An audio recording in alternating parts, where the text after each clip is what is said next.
to watch the Magic School Bus. Well, if you were here with us last week, you'll remember that Kelley talked about the cover-up of the resurrection, how the chief priests heard the guards report, how they knew what had happened, and they immediately set about burying the truth with bribery, and a story so logically absurd that it falls apart the moment that you look at it. We looked at how Jesus predicted that very response at the end of the parable of the rich man and Lazarus, when he had Abraham in that parable tell the rich man, no, if they do not listen to Moses and the prophets, they will not be convinced, even if someone rises from the dead. The priests proved him right. They had the scriptures, they had the evidence, and now they had eyewitness testimony from their own guards, and they still chose the cover-up. But today's story shows us what happens when people are willing to accept the truth of the scriptures.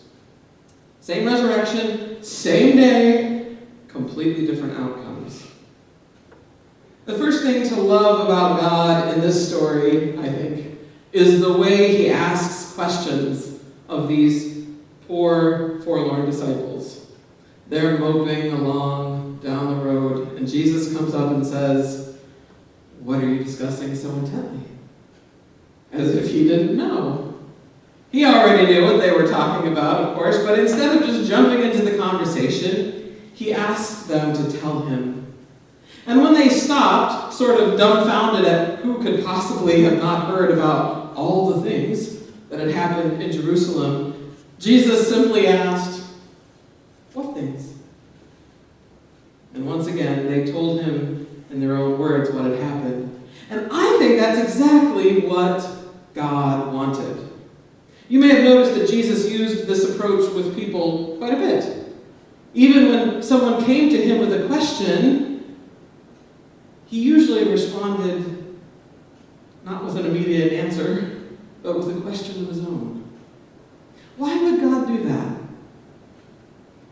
Because he asks questions not for information, but for communication, for connection, for relationship. The information is not the most important thing, especially since he already knows what it is.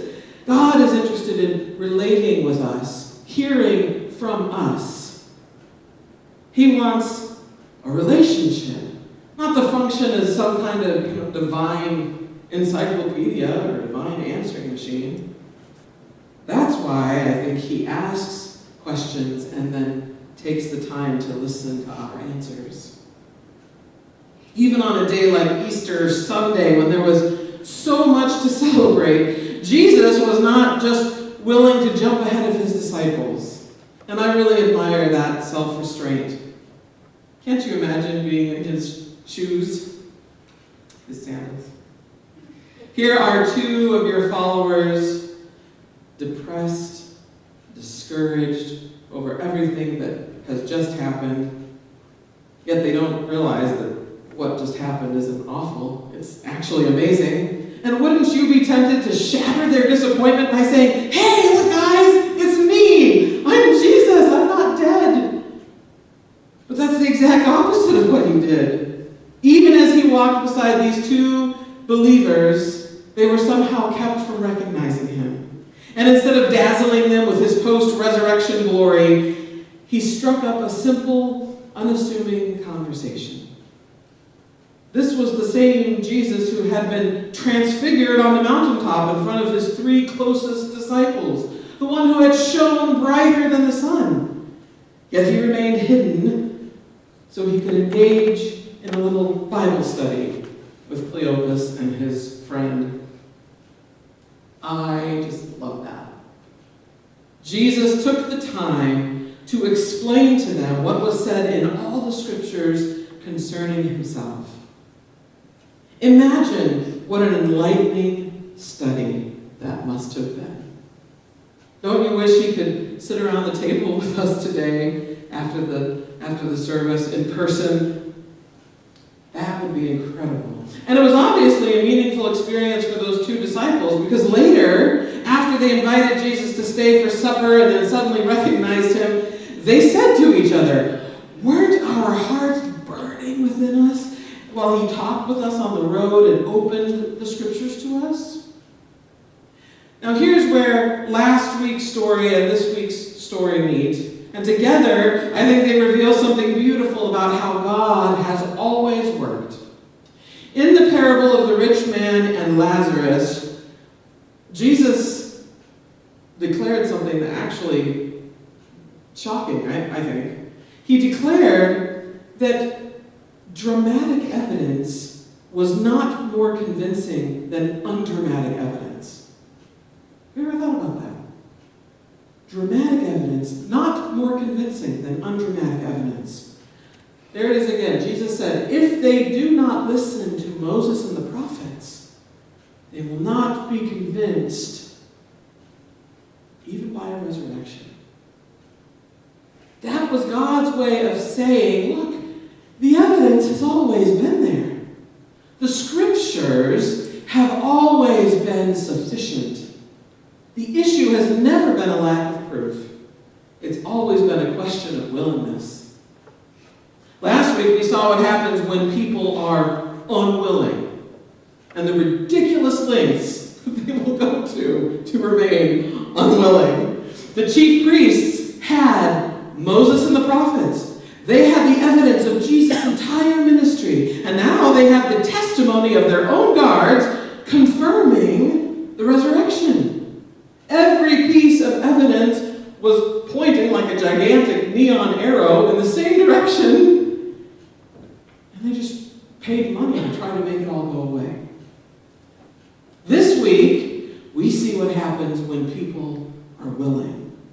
Cleopas and his companion were confused, grieving, and discouraged. They didn't have it all figured out, but when Jesus walked them through Moses and the prophets, the very scriptures that God had always pointed to as sufficient, their hearts burned within them. They recognized the truth. And when Jesus finally revealed himself, it wasn't like a shock that overturned everything they believed. It was a confirmation of what the evidence had already told them. Same resurrection, same day, same scriptures available to everyone involved. The difference wasn't the evidence. The difference was the heart that was willing to receive it. And I think that brings us to something really important about God's character. Because the real issue at stake here is authority, isn't it? How do we know what is true? Who should we listen to? There's a lot of competing voices in our world today. How do we know which one is real? If someone comes claiming authority, claiming truth, how do we know whether we should believe what they're selling? Especially in a universe at war with an enemy who prowls around looking for souls to devour, I think it's very significant that God, the sovereign creator of that universe, did not ask his own disciples to believe on the basis of his own personal testimony. I mean, he certainly could have. And we would probably say he had every right to. He could have immediately revealed himself, and I'm sure the disciples would have rejoiced just as greatly. But God did not want them to believe it was him just because he said so. Think about that. God did not want them to believe it was him just because he said so. He wanted them to come to an intelligent conclusion about what had happened in Jerusalem on the basis of the evidence, not merely the basis of his personal claim. It was only after the truth had burned in their hearts that Jesus revealed his identity. The Bible, in fact, is not just a book of claims, although I think it's probably most often used like that by Christians. But it's not just a book of claims. It is a record of events that provide evidence about God's involvement in human history. If God wanted us to trust him on his say-so alone, the Bible could have been very short. Just a few paragraphs. God could say, I am the supreme authority. If I say it, I expect you to believe it, and here are my rules for you to follow, and what will happen to you if you do not. But that's not the way to build trust. The only way you can really know if a person is worthy of your trust, that's what I'm starting to tell my girls as they enter into the dating ages. The only way you can really know if a person is worthy of your trust is to observe how that person acts over a long period of time in a variety of circumstances. And isn't that precisely what the Bible is? It's a historical record of God's dealing with human beings over a long stretch of time in a variety of mostly awful circumstances. And we can open it up, we can examine the evidence, and come to our own conclusion. Is this God worthy of my trust? Is he really who he says he is? And that's what the disciples were facing on the road to Emmaus. All their hopes were dashed. The one that they thought was the Messiah, the one that they had put all their trust and their hope and their belief into, had been killed. Everything they were expecting had fallen apart, and they weren't sure about anything anymore. And I think that's why Jesus took them through the scriptures, so they could see for themselves that everything that happened to him had been foretold. Nothing had been contrary to the plan. Nothing had been a surprise to God. He had foretold it all, hundreds, even thousands of years before it ever took place. And once they had seen the evidence and had their convictions reconfirmed that this Jesus they had been hanging out with, he really was the Messiah. He really was the Son of God, foretold in the scriptures. They trusted. Then they were ready to see him face to face. If they had believed in Jesus only because of a dazzling display or a marvelous miracle, they could have been in danger of accepting a false Christ. As Paul writes a little later in the New Testament, that enemy of our souls who prowls around looking for someone to devour can also present himself as an angel of light. And Jesus himself warned about that. He said, false messiahs and false prophets will appear and perform great signs and wonders to deceive, if possible, even the elect. In other words, many will come in my name, Jesus said, claiming to be Christ. But don't be fooled by a mesmerizing show. If what they say is not in harmony with all the testimony that has come before, don't believe them. There's a story in 1 Kings 13 that illustrates this very point. A young prophet in Israel who lost his life because he listened to another prophet who claimed to have a message from God for him, but the message was a lie. And instead of going to God to verify this contradictory claim, the young prophet blindly accepted it, and it cost him his life. I think that story is there as a cautionary tale, to remind us to beware of just trusting anyone who hasn't provided evidence of trustworthiness. The story of Job comes to mind as well, where God, at the beginning of that story, makes a claim about his friend Job. But he doesn't ask anyone else to just trust his judgment simply because he said so. God said, Job is my friend. Satan said, no, he is not. And what unfolded in Job's life after that conversation provided the evidence that God really does read our hearts and can judge them correctly. God had said of Job what was right, that he was God's friend. And in the end, as God predicted, Job had said of God what was right. But the only way anyone else looking on would have known the truth of God's claim was by examining the evidence.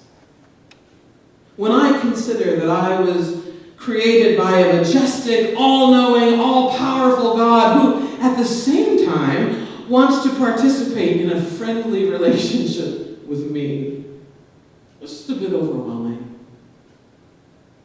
God would have every right to say, I created you, now obey me or else.